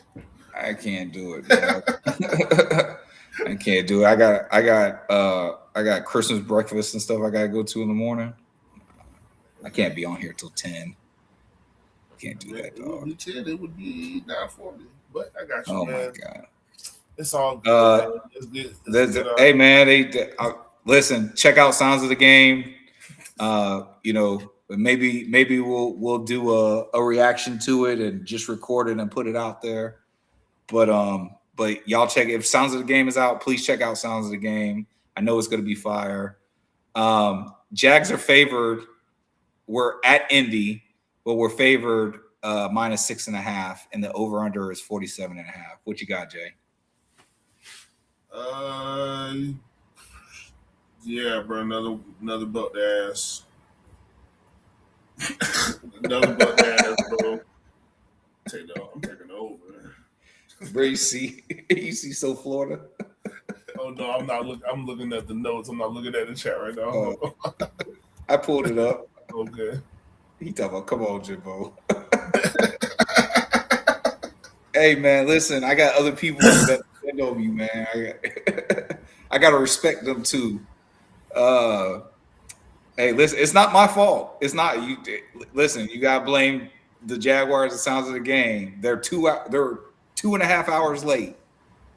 Yeah, that is on them, bro. Yeah, I was on time. Yeah. I was on time to work. They were late. That's not my fault. I should have to take an extra shift because they were late. You know what it is though? We didn't send out that tweet early enough. Oh, you're right. When they didn't get it, they didn't get to see it. That's usually the first, like, especially if we're doing it, so on Thursday in general, they know, like, okay, when we going, but yeah, it's another week where we did an early day. Yeah. Early day. All right. Week, so he says I think he means ain't nobody worried about Rivers' bitch ass. Listen, I'm just saying you should respect it because he shows that he's still smart. He still can dissect a defense and what a defense is doing, and he can get the ball out of his hands quickly. The defense needs to be prepared for that. As long as we're prepared for that, and the offense, Trevor Lawrence in this offense goes out and does what they've been doing, we're going to be fine. I don't think we're going to lose this game, but at the same time, you can't think of it as, that's old man Rivers, because he's still talented up here. Yeah, it is. The smartest thing about this whole thing is that Phillip Rivers was able to sign a new NFL contract after being out of football for 4.5, 5 years, which also means he gets new benefits. I think because I think they up. I think I saw something about he gets like a new benefit package because I think the benefit package has upgraded since he's retired. So he's like opted in. Like, oh my god, this is a great. He lost. He was on the ballot for the Hall. Yeah, of Fame. but you lost your Hall. I was about to say the bad thing is that. that you lost your Hall of Fame. You were going to be eligible for the Hall of Fame next year. So it is what it is, but you just definitely restarted your Hall of Fame. Yeah, and look to that point. Robert says he's a Hall of Famer for a reason. Like we're literally playing against a Hall of Famer, guys. Like let's just think about that. So just know that if the Jaguars go in and do what they're supposed to do, we don't have to worry about it. Which I feel like they're going about it. That's how they're going about their business. Is they're playing. Now, and you got to remember, Indy's got a chip on their shoulder. They're mad about this Jacksonville shit, and they're in a total collapse right now. Like they are pissed off. We got to get them to quit. Yeah. That's where we fucked up. That's where we fucked up with the Texans. Mm-hmm. We didn't get them to quit. Yeah, nobody thought that the worst thing could possibly happen. Yeah. But now we have to go into this game thinking that if we're not on our shit, that guy's gonna fuck us up. Yeah. Well, I need Chris and then and think about that. Think about that. Think about what they're gonna say if the Jacksonville Jaguars lose to 44-year-old Phillip Rivers. Mm-hmm. Think about that. Like, nah, bro, we don't need that. We don't need. I don't. There's not enough hate, disrespect, fuel. We have too many things in front of us. We have a path to the number 1 overall seed. If we can possibly, if not the number 1 seed, we can get as high as the 2 seed. But we fuck up, bro. We fuck around and be the 7th seed or the 5th seed. Yeah. You know what I'm saying? If we don't win this game. Like, again, it's cool that we made the playoffs, but if we can't dictate it, what the fuck are we doing it for? And Liam, like I said earlier in the show, Liam Cohen is dictating to opponents what's going to happen. Mm-hmm. He's dictating, and that's going to be his MO. And I just feel like they're gonna come in this game and they're gonna be ready. I'll give my score prediction. I'm taking Indy with the points because I actually think it's going to be a closer game. I think Jaguars win 27-24. So that's 50. What is that? 27-24. That's 51. So that means I'm taking the over, but I would take Indy with the points. I think we're really only going to win by like a field goal on this game. Man, I think it's a dead. I think that's Old Yeller out there, and we got the shotgun. I hope so. I'm taking the over. I do. No. I take that back. And I'm taking the over. I'm taking the over. But ain't not gonna be within no damn touchdown. We're about to beat the fuck out of them boys too, and they might get 13. They might get 20. But we're putting up another 30. I think we're putting up at least another 38 points. Yeah. Robert says they would love to take the division again away from us, even if the Texans get it. E telling me, man, we ain't losing. Stop. This ain't the same Jags, brother. Yeah. I mean, like I said, I ain't worried about losing. I just think we. Yeah, I don't think we're gonna lose. I'm just saying, don't overlook them because you think, not you, but us as a fan base, don't overlook them. And I don't think the Jaguars are gonna overlook them in the sense of, oh well, they just got this old quarterback. He can't even throw the ball, 40 yards down the field. But I think they still have playmakers. They still have one of the best. Like, he's fallen off since their collapse, but they still have one of the best running backs in the league. Jonathan Taylor might get off on it. You know what I'm saying? Like we have to come prepared to be the number one rush defense, and we have to come prepared to, be the best offensive football like we've been all since the Chargers game.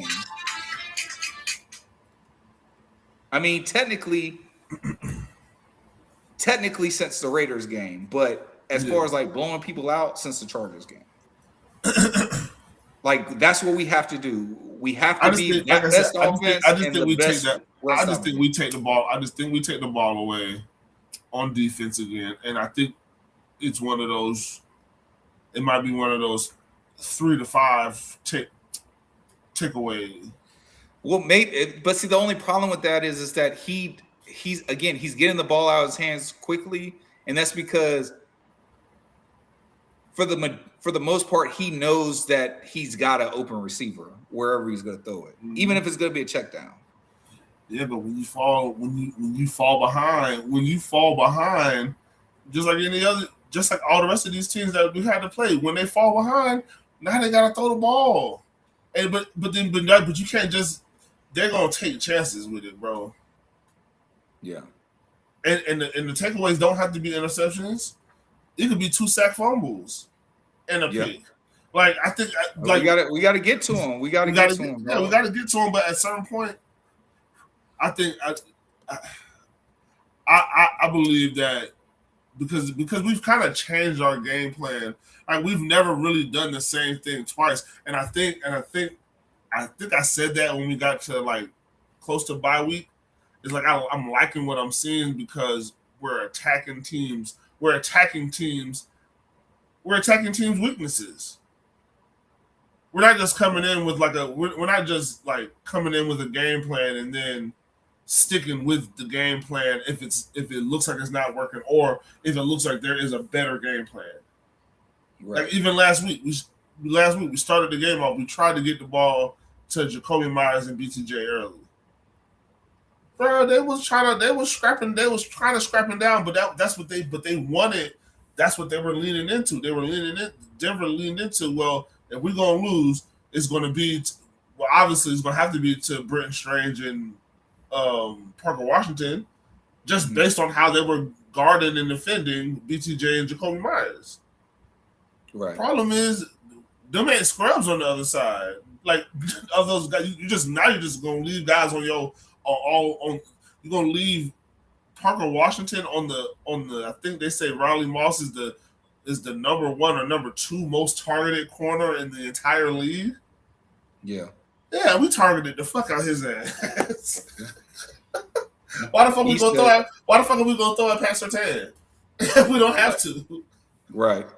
E says bang bang. So Florida said we put in belt to ass. Now the first half they go come out swinging, but Jags go put that shit to sleep. Duval T says go to beat them again. Go Jags. DEFCON, shout out, bro. Long time to see. I think this team is different from most Jags teams. We should be good. Trevor's on fire. And 100% we agree. So what's your score? Because you said it's going to be the over. What's your score? 35-13.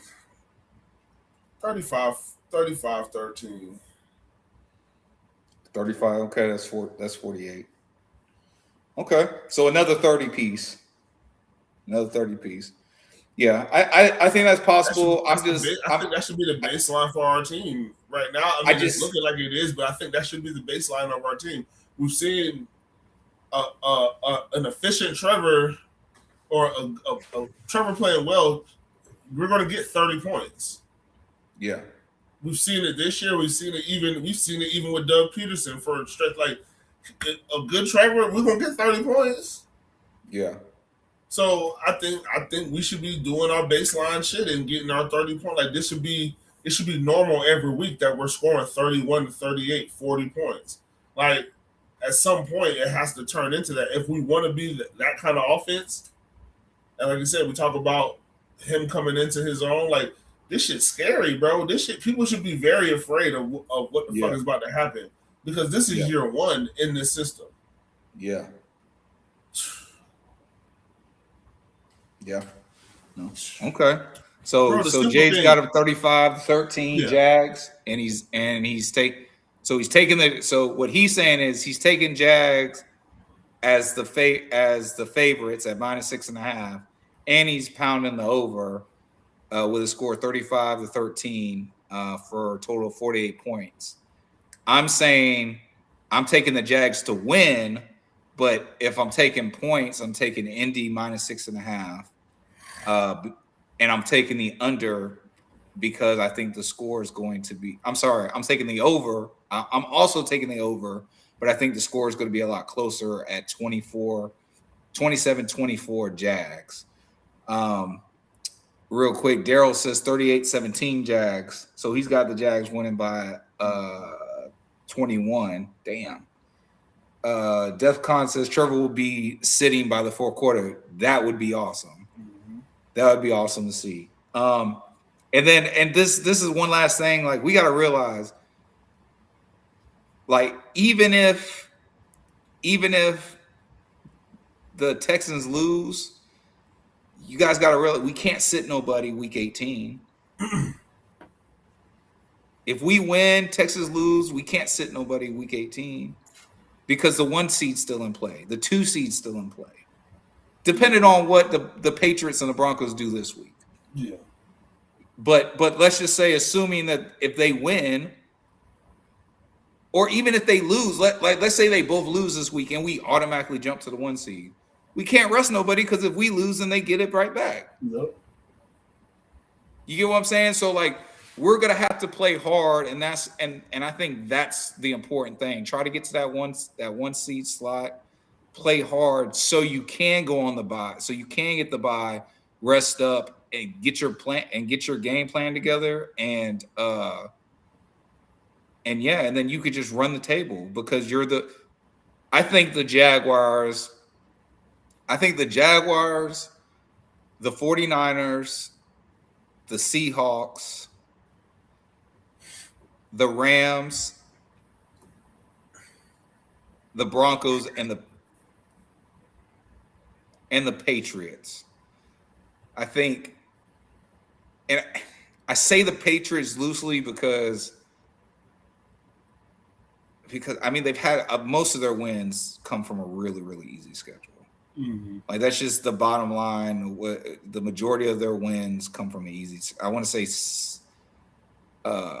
7 of their 12 victories are from under 500 teams. So, but I do think I respect Mike. Now Travion Henderson's hurt. I think they lost him. Oh yeah, from New England. I don't know how hurt he is, but I think he got hurt in that in the game against the Ravens this past weekend. So you don't know what they're going to look like. But yeah, we got to keep fighting. We got to keep coming out here, and we got to keep playing like there is no game next week. If we lose, there is no more football until next year. Like, that's how we have to play. Yeah. And I think that Liam Cohen is going to do what he's got to do to get this team up to do that, to travel up to Indy, and hopefully, to what Jay says and to what so Florida and so many of you in the comments said that we put belt to ass and we put the 30-something points on it.